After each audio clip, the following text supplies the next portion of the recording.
Hello and welcome to Age Concern Islington. My name is Deborah Fowler, I'm the Chief Executive here at Age Concern Islington. We're hoping that this film will give you a bit more information on what we do and how we work with and for local older people right across the borough.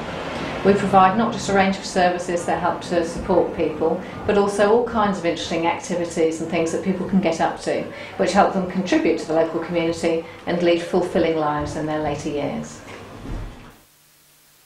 We work with local older people because they're a group who are so often ignored by society.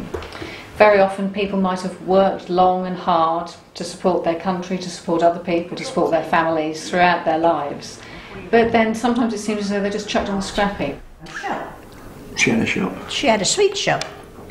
I worked on. Where did you work, George? Post office. When I left school, I went into wire work, and then I was an upholsterer. Yeah. Then I went in the post office. I was in there for 40 years in the post office. Yeah, I was van boy on the railway when I left school, 14. You worked for Coots, machinist. didn't you? Huh? You worked for Coots, didn't you? Box factory. Oh no, I never worked with them. We used to go to the box I factory. thought I saw your face there. Yeah. we used to I was a take, machinist. we used to take the 60 cardboard. diamonds. Most girls went into machining Out. in them days. That was it. Why the Queen? That's not right. Islington's a very multicultural society. It makes it a fabulously interesting place to live and work. And that's very much reflected in all the work that we do at Age Concern Islington. We have a huge variety of people coming from all sorts of different backgrounds, different walks of life, different countries. It's interesting though that some of the people who might originally have come from different countries have actually lived in London longer than many of the British people that we might be working with. So it's not always quite as we think it might be. We do find that some people from different backgrounds, different cultures, people with different languages might need particular types of help, for instance.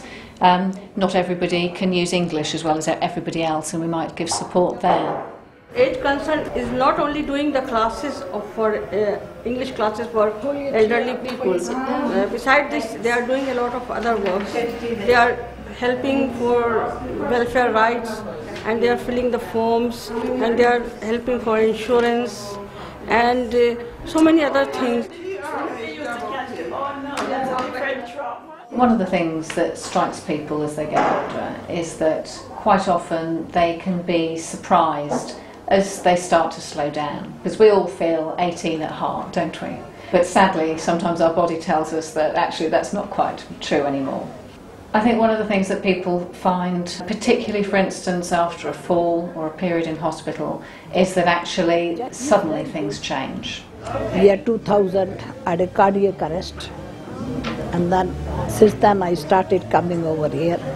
We look forward to come over here and meet all my friends, converse, bit of exercise, eat lunch over here, then 3 o'clock tea. And when they're first discharged home, it can be very difficult for them.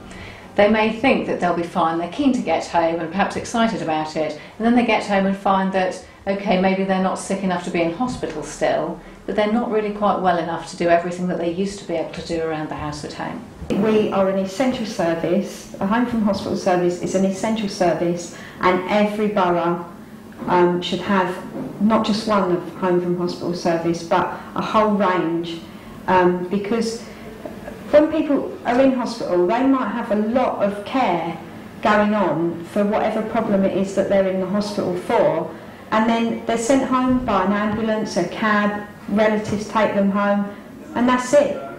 It's gone. Out the window is the routine of coming around with your medication at regular times, and you know, and it's like going from a high to a low in care, and then people just sort of fall down really, and a lot of people that are chronically ill need that help, you know, or someone even just to talk to. It can change as well as a result of more psychological issues. So for instance, bereavement can have a big impact on people.